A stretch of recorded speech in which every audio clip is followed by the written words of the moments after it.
Buenos días, Bridge. Estamos aquí conectados juntos con ustedes y hoy es el día del Señor y estamos reunidos como iglesia. Iglesia no es un edificio.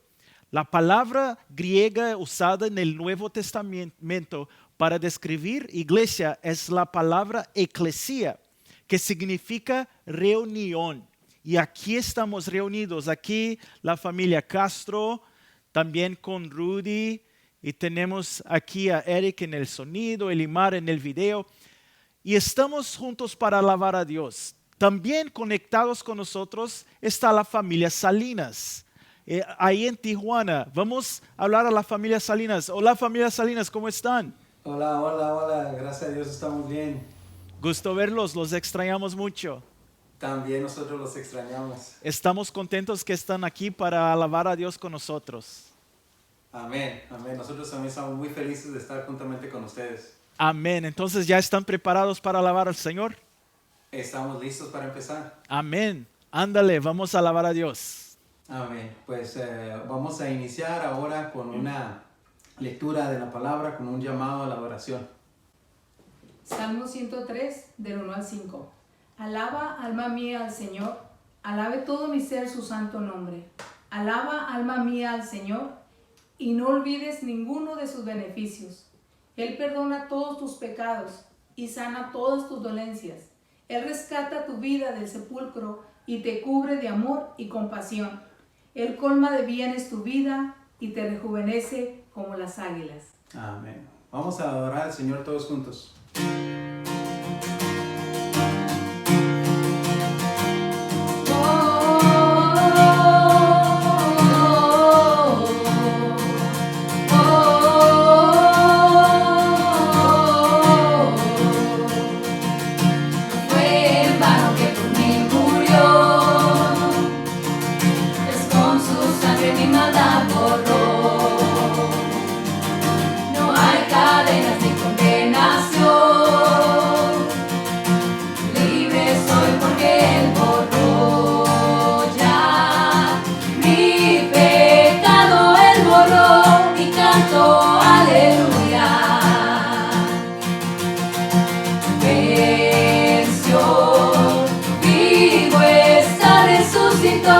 Y canto aleluya.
cuán bueno es mi Dios.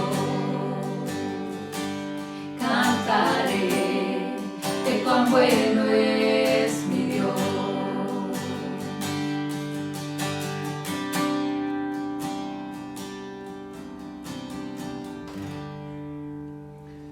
Señor, te damos gracias porque tú has sido un Padre bueno.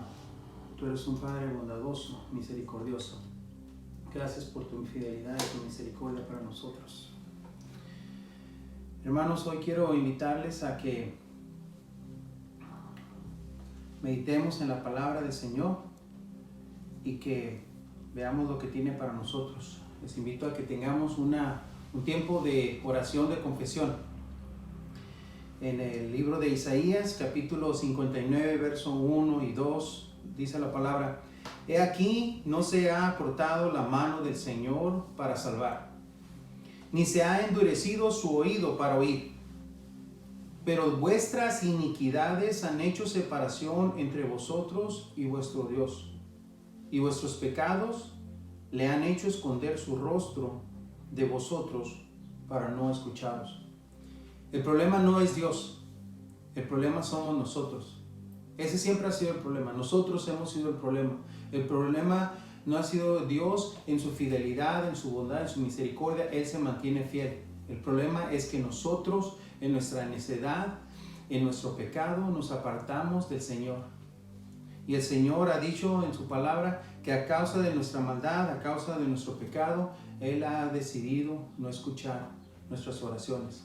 Sin embargo, también la palabra dice que si su pueblo se humillare, sobre el cual su nombre es invocado, y se arrepintieren de sus malos caminos y clamaren al Señor, Él sanará nuestra tierra. Les invito a que confesemos nuestros pecados, a que recapacitemos, reflexionemos en nuestra condición y traigamos nuestras vidas delante de nuestro Padre para poder recibir el socorro oportuno. Oremos.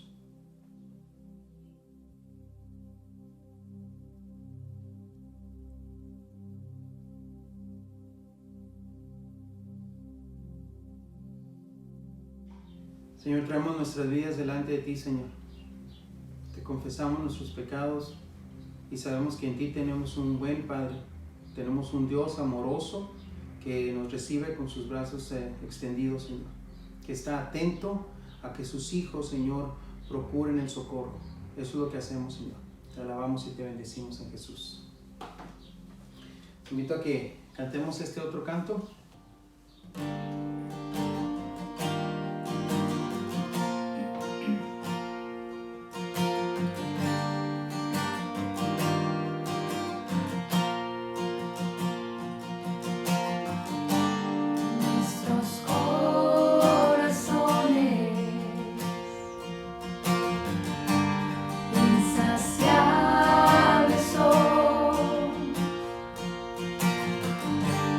Hasta que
descanso en Él.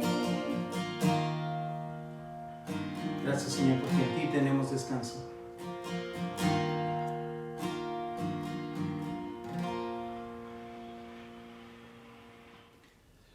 Hola Bridge, ¿qué tal? Es un gusto estar con ustedes y poder compartir la palabra en este día. Realmente estamos viviendo tiempos inusuales, tiempos que nunca habíamos pensado que pasaríamos por ellos. Sin embargo, son tiempos refrescantes, han sido tiempos buenos. En lo particular, yo he tenido la oportunidad de pasar más tiempo en la palabra, de pasar más tiempo en oración, de también compartir más tiempo con la familia. Y eso ha sido muy bueno.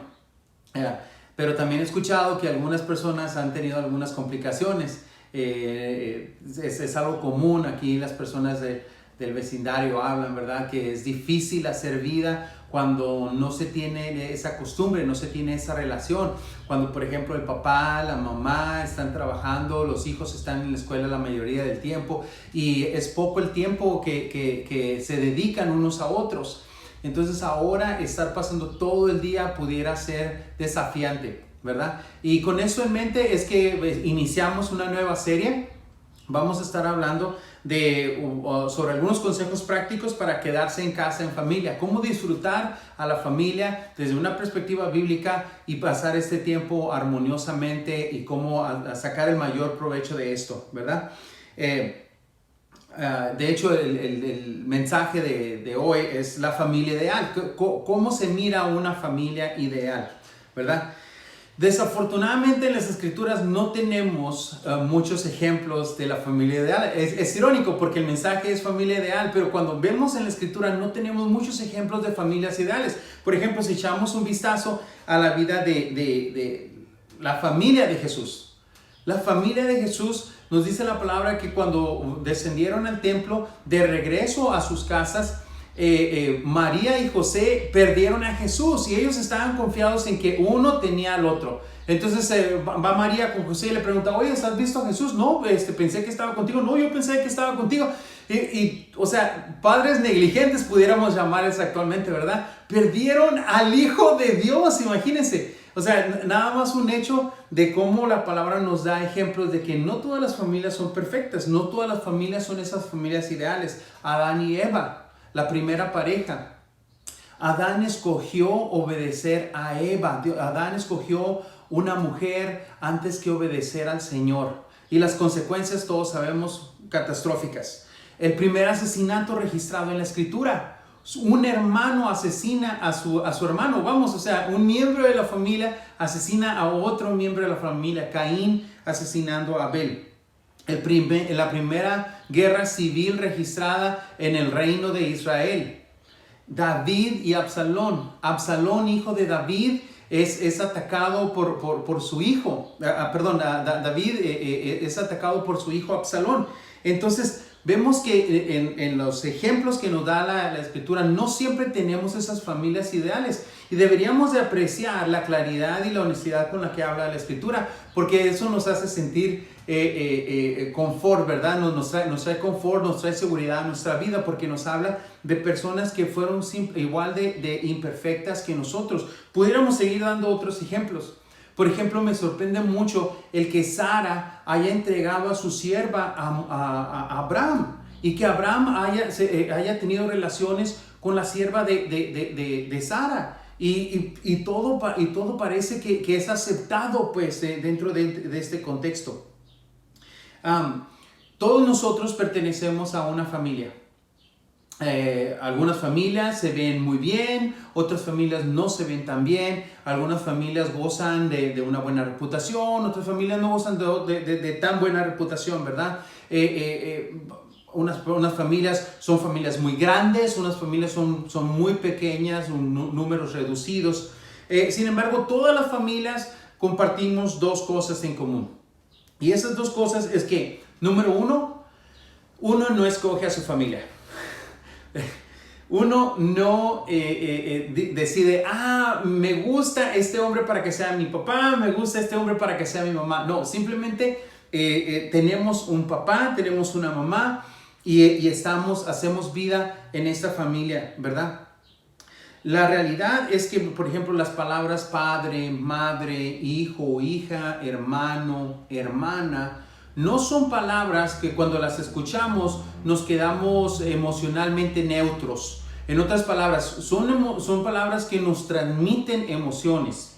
Ya sea que cuando escuchemos ese tipo de palabras y nos llenemos de gozo, escuché la palabra papá y me trae buenos recuerdos, o por el contrario, escuché la palabra papá y me trae malos recuerdos, ¿verdad? Entonces, estos términos no son emocionalmente neutros, no, producen ciertas emociones en nosotros.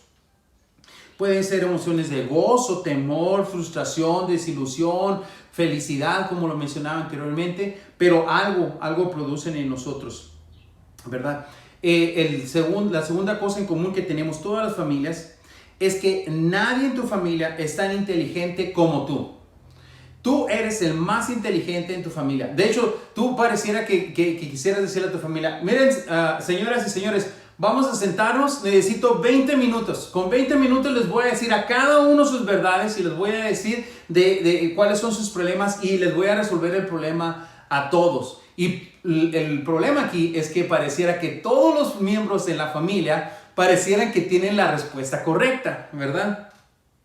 Entonces, cuando nos enfrentamos a esto, lo más viable es mirar qué es lo que dice la Escritura concerniente a la familia. ¿Qué es lo que dice la palabra en cuanto a lo que Dios tenía en mente desde un principio antes de formar al hombre y a la mujer? Por lo tanto, les invito a que me acompañen a la palabra en el libro de Colosenses. Voy a estar dando lectura en el capítulo 3, versos 18 al 21. ¿Ok? El versículo 18, empieza con las mujeres. ¿Ok? Así que, pongan atención, mujeres. Dice, mujeres, estad sujetas a vuestros maridos, como conviene en el Señor. Luego hablan los maridos. Maridos, pongamos atención. Amad a vuestras mujeres y no seáis ásperos con ellas. Después habla de los hijos. ¿Ok? Vienen los hijos. Pongan atención, hijos. Hijos, sed obedientes a vuestros padres en todo, porque esto es agradable al Señor. Padres, luego viene hacia nosotros los padres. No exasperéis a vuestros hijos para que no se desalienten. Cuando vemos esto, la mayoría de nosotros concuerda y acepta estas palabras porque es la manera en cómo hemos funcionado en muchos casos. Sin embargo, cuando lo vemos en el contexto, nos damos cuenta que estas palabras eran palabras de contracultura, eran palabras totalmente opuestas a lo que se vivía cuando Pablo escribió la carta a la iglesia de Colosas. En resumen, esto es lo que dice: esposas, sométanse a sus maridos, ¿verdad? Esposos, amen a sus esposas y no sean duros con ellas. Hijos, obedezcan a sus padres, y padres, no irriten a sus hijos. Aquí nuevamente pudiéramos concordar en todo eso y decir, sí, perfecto, es como la mayoría de las familias viven o apegándose muy cerca de estos principios. Pero en realidad, cuando Pablo menciona estas palabras y le dice a la mujeres, sométanse a sus maridos, lo que les está diciendo es, mujeres, ustedes de una manera voluntaria van a poner sus vidas por debajo de la vida de sus esposos. Para que podamos entender eso, tenemos que ver cuál era la vida de una mujer en el siglo I. Una mujer era prácticamente tratada como un esclavo. Era una pieza, era un objeto de posesión. Eso era lo que era una mujer. No tenía voz, no tenía mucha decisión. En muchas ocasiones recibía todo tipo de abuso. Y era tratada al igual que una vaca, un caballo o cualquier otro animal. Entonces, el que le diga a las esposas, ustedes voluntariamente deben de someterse a sus esposos, viene a ser una contracultura, porque en la mente de ellas, ellas están pensando, lo menos que quiero es someterme a mi esposo. Es más, ni siquiera quiero estar en esta relación. Después habla a los esposos y les dice, esposos, amen a sus esposas y no sean duros con ellas. Como mencionaba, los esposos, los hombres, por lo regular eran personas ásperas, hirientes, groseras, abusivas hacia sus esposas. Las trataban al igual que un esclavo o algo parecido a un esclavo. Ponían sobre las mujeres su voluntad en muchas de las ocasiones, sin ni siquiera consultarles, sin siquiera pedirles su opinión, sin siquiera preguntarles si estaban de acuerdo o cómo se sentían. Absolutamente nada de eso. Hijos, obedezcan a sus padres. Y después menciona, padres, no irriten a sus hijos. La realidad es que vivimos en un mundo imperfecto. Y aun cuando nuestra intención es vivir por medio de la palabra del Señor, nuestra intención es seguir las enseñanzas de la Escritura y poner en práctica todo lo que la palabra nos dice concerniente a nosotros y a nuestras familias, la realidad es que al ser imperfectos cometemos errores. Y padres, ¿cuántas veces nosotros no hemos hablado a nuestros hijos, espero que no intencionalmente, pero hemos hablado palabras hirientes a nuestros hijos? Hemos hablado de una manera áspera, donde quizás los hemos irritado, y ellos, por respeto, por amor quizás que nos tienen, no nos lo hacen ver. Recientemente, gracias a Dios por las esposas, ¿verdad? Que son sensatas, son personas que Dios utiliza para traer a nosotros también la palabra de Dios. Recientemente mi esposa me mencionaba un asunto que había sucedido con una de mis hijas, donde me decía, esto que tú hiciste, no lo trataste de la mejor manera. Entonces, estos consejos, el último consejo es también para nosotros, en cómo nosotros tenemos que tener cuidado como padres al no ser hirientes a nuestros hijos. Eso no significa que no vamos a traer la instrucción, no vamos a traer la guianza del Señor, no vamos a traer la disciplina del Señor a las vidas de nuestros hijos, sino que hay que saber cómo hacerlo. Una de las cosas que me mencionaba el pastor Von, una de las personas que me discipuló, fue, Luis, cuando vayas a arreglar un asunto y te sientas molesto, nunca lo arregles en el momento. Tómate el tiempo que sea necesario, tranquilízate, sosiégate, controla tus impulsos y después vas y hablas con la persona. En este caso, nuestros hijos, ¿verdad? Cuando sintamos que la ira, el coraje nos está ganando, deberíamos de apaciguarnos, deberíamos de tranquilizarnos, pedirle al Señor que nos ayude para cuando tratemos algún asunto con nuestros hijos, sean las palabras adecuadas, las palabras de ministración, las que van a quedar en su corazón. Quizás las palabras, la información, el mensaje es el adecuado, es el correcto. Pero si lo hacemos de una manera incorrecta, se va a quedar más en sus vidas el cómo lo hicimos que el qué tratamos de hacer en sus vidas. Entonces, seamos sabios al respecto. Entonces, cuando se trata de la familia, podemos estar de acuerdo en que hay un ideal, ¿verdad? Dios tiene un ideal en cuanto a la familia. Lo acabamos de ver, ¿verdad? Pero también tenemos una realidad, ¿verdad? En ocasiones el ideal y la realidad no se parecen mucho, y entre esa realidad y entre ese ideal tenemos una brecha, y pareciera que esa brecha en ocasiones es muy, muy, muy grande. Nadie viene de una familia ideal, y actualmente las vidas que vivimos, nuestras familias actuales, no son ideales, y lo mencionaba hace un momento, por el solo hecho de ser personas que venimos de quebranto, que venimos de familias heridas y demás. En ocasiones, aunque no sea nuestra intención, transmitimos esas heridas a nuestros hijos. Cometemos los mismos errores que nuestros padres cometieron con nosotros y provocamos ese quebrantamiento en nuestras relaciones y en nuestros hijos. Sin embargo, Jesús señaló un ideal, ¿ok? Y rechazó condenar a los que no alcanzaban ese ideal. Y ahorita voy a desarrollar más esta idea. Pero así es como se mira en el reino de Dios, ¿ok?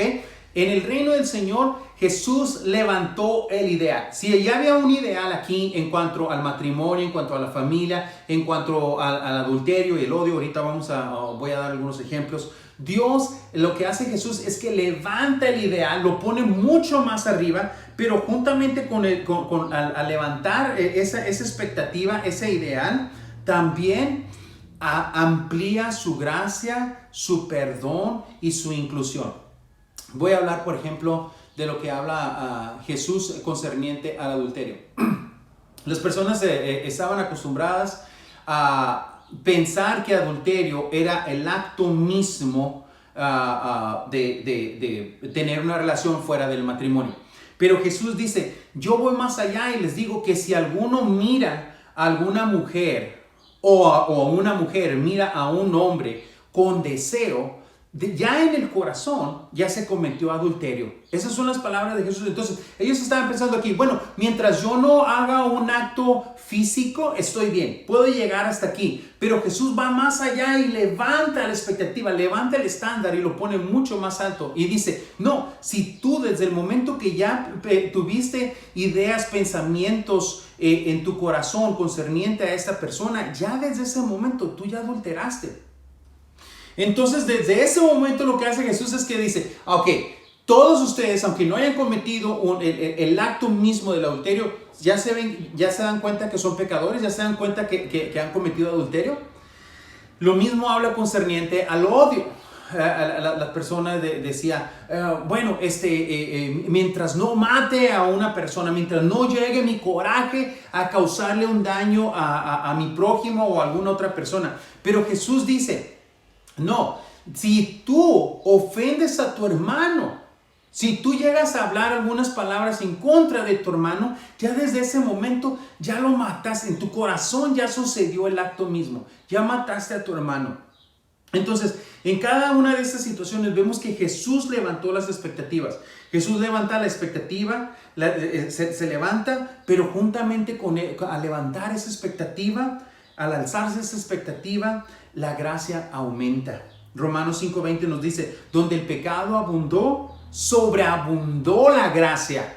¿Sí? O sea, ya estaba aquí el estándar, ya estaba aquí la expectativa, pero Jesús lo levanta, abunda el pecado. Entonces lo que Jesús hace es que por su gracia sobreabunda, hace que abunde más la gracia que el mismo pecado. La expectativa se alzó y el perdón se hace mayor. 1 de Juan 1:9.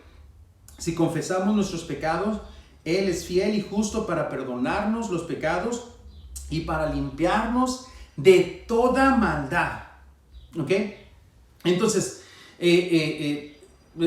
estaba aquí la expectativa, Dios la levanta, pero juntamente al alzar la expectativa, también amplía y hace más grande el perdón. Se levanta la expectativa, pero también la inclusión se hace más amplia.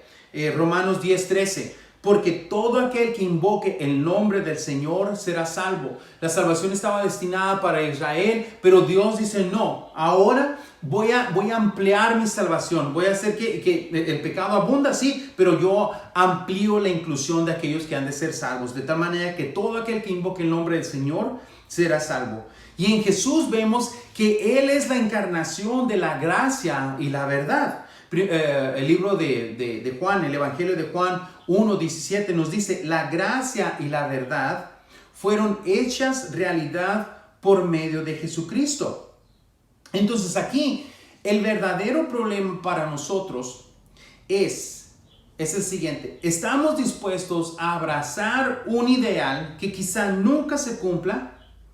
Ese ideal de que, ok, Dios quiere que yo viva de esta manera. Dios quiere que ame a mi esposa y que no sea áspero con ella. De mi esposa espera que ella voluntariamente se someta a mí. De mis hijos espera que ellos obedezcan en todo lo que yo haga. De mí espera que yo no sea hiriente para con mis hijos, sino que tenga un buen trato para con ellos. Estoy dispuesto a vivir, a buscar, poner mis ojos en ese ideal, sabiendo que en mi imperfección pudiera no alcanzarlo.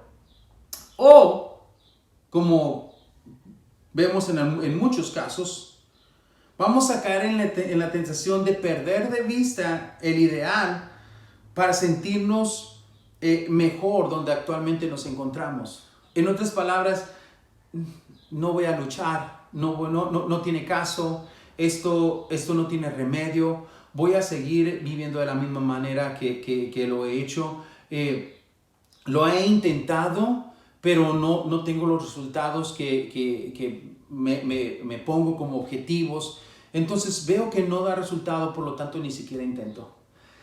Yo creo que si somos sabios, vamos a escoger lo primero. Todos nosotros deberíamos de tener nuestros ojos en la expectativa de Dios. Todos nosotros deberíamos de tener el corazón, el deseo de poder alcanzar esa expectativa, aún sabiendo de que al ser imperfectos no pudiéramos lograrlo. Mateo 19, del 3 al 8, Jesús menciona lo siguiente. Y se acercaron a él algunos fariseos para probarle, diciendo: ¿es lícito a un hombre divorciarse de su mujer por cualquier motivo? Y respondiendo Jesús dijo: ¿no habéis leído que aquel que los creó desde el principio los hizo varón y hembra? Y añadió: por esta razón el hombre dejará a su padre y a su madre y se unirá a su mujer. Por consiguiente ya no son dos, sino una sola carne. Por tanto, lo que Dios ha unido, ningún hombre lo separe. Ellos le dijeron: entonces, ¿por qué mandó Moisés darle carta de divorcio y repudiarla?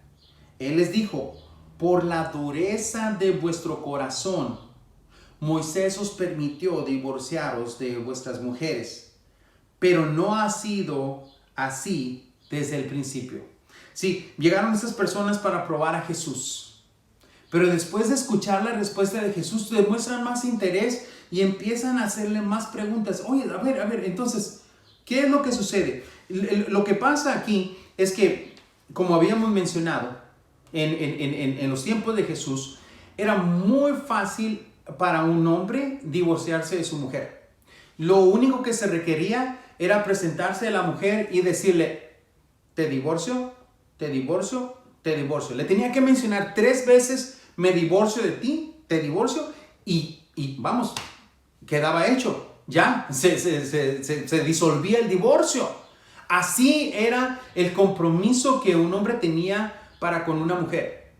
Y por el contrario, cuando una mujer quería divorciarse de su esposo, pues era imposible, porque ni siquiera estaba esa posibilidad. O sea, no había ninguna posibilidad para una mujer de decirle al esposo: no quiero estar contigo, no me siento a gusto, me quiero divorciar, quiero hacer una vida sin ti. No, era imposible, porque no tenían voz, no tenían esa toma de decisión las mujeres. Entonces tenían que estar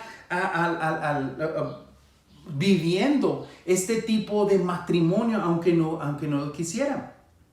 Pero nuevamente Jesús menciona: es que ustedes han impuesto ciertas tradiciones, pero desde el principio Dios ya tenía estas metas, estos estándares. Dios ya tenía en mente cómo debía de funcionar la familia. Entonces es como si a Jesús se le acercaran y le preguntaran: oye, Jesús, ¿estás diciendo que está mal que nos divorciemos? Sí, está mal que se divorcien. ¿Y qué les vas a hacer a aquel que se divorcie? Y la gracia del Señor, ¿verdad? Y pareciera que Jesús le responde: no es lo que les voy a hacer, es lo que voy a hacer por sus pecados. Es por lo que voy a hacer para redimirlos de sus pecados, para darle la oportunidad de tener un ideal bíblico, de tener un ideal divino que solamente a través de las fuerzas de mi espíritu y por el perdón que yo otorgo es que se puede lograr, o es que se puede estar en ese camino. Aún si no se cumple completamente, se levanta uno y sigue con ese ideal. Y si comete errores, yo perdono y sigo dando la oportunidad de encaminarse a ese ideal. Jesús es la encarnación de la gracia y la verdad. Este es el verdadero problema. Si intentamos resolver el problema por nosotros mismos, si intentamos nosotros poner orden en nuestras casas, y no que seamos unos desinteresados y que nos apartemos, no. Sí, más bien a lo que me refiero es, si nosotros intentamos controlar la situación y no permitirle que sea la gracia y la verdad del Señor, su Espíritu Santo quien gobierne nuestras vidas, entonces va a ser muy frustrante. Va a provocar muchas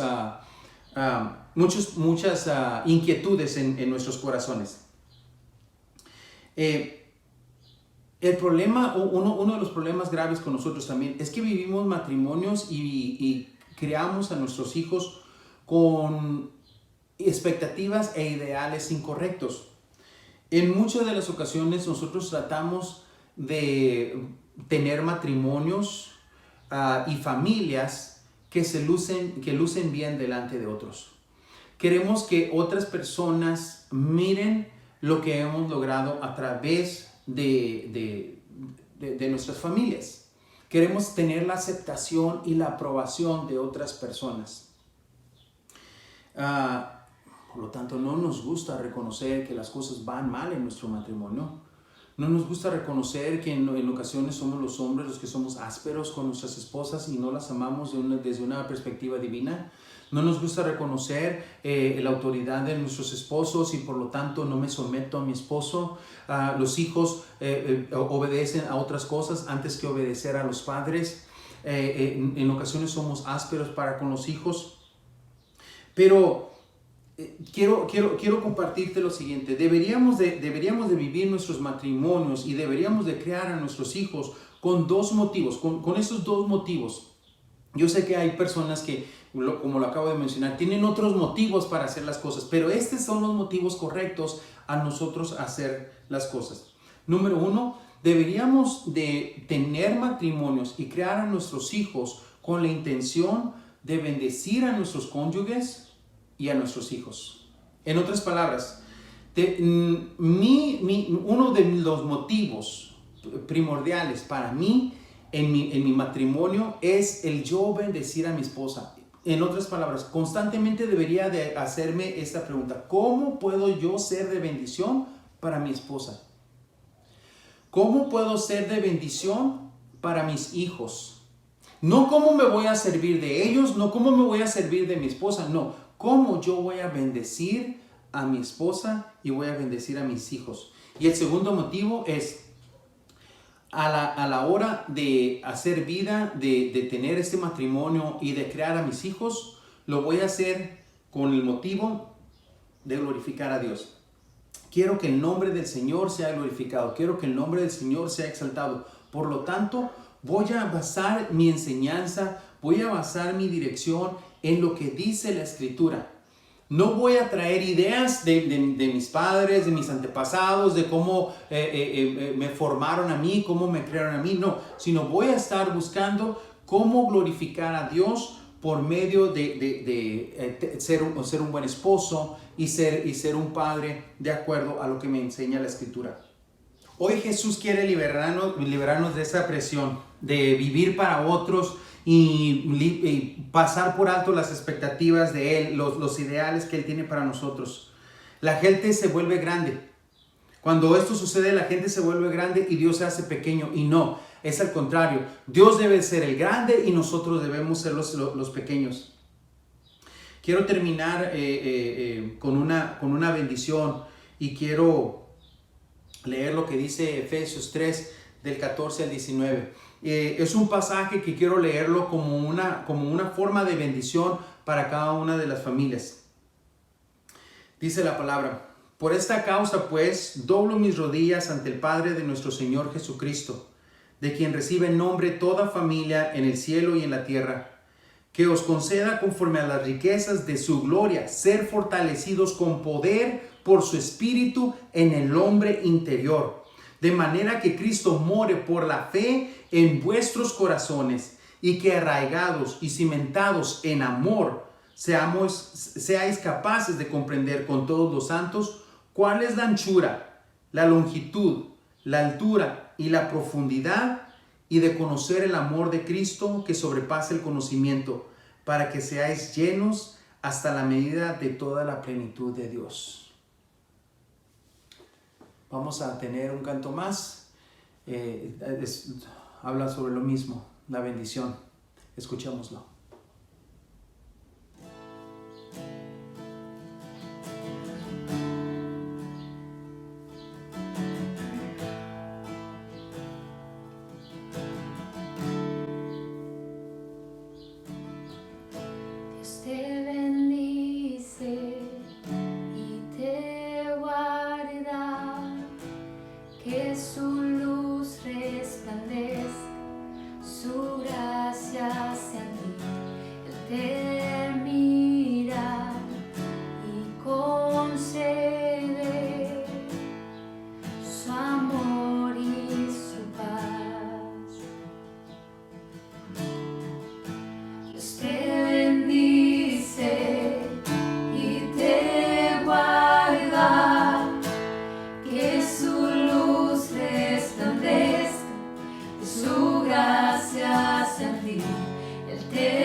familia y tus hijos y sus hijos y sus hijos. Tu promesa te abraza y por 1000 generaciones.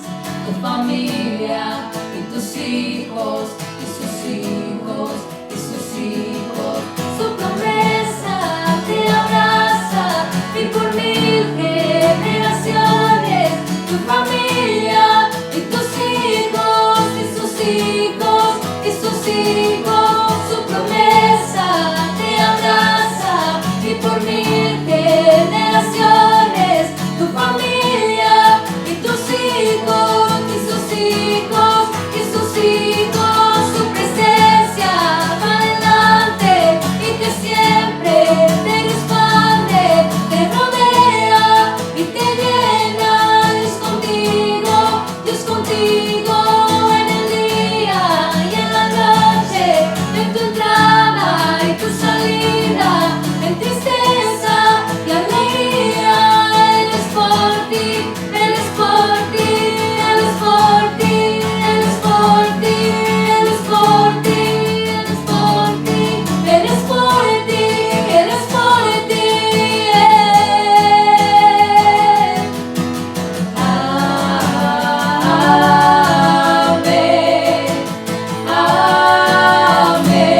Amén, amén. Gracias, familia Salinas. Es un gozo poder alabar a Dios con ustedes y oír la palabra también.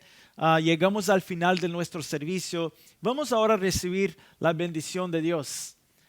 Si tienen su familia ahí, aseguren en la mano de su familia y reciben la bendición de Dios. Que el amor del Padre, la gracia, la salvación de nuestro Señor Jesucristo, la comunión, la paz y el poder del Espíritu Santo que vive dentro de nosotros esté con nosotros hoy y por todo el siempre. Amén. Gloria a Dios. Tengan un buen día.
Vivo está resucitó.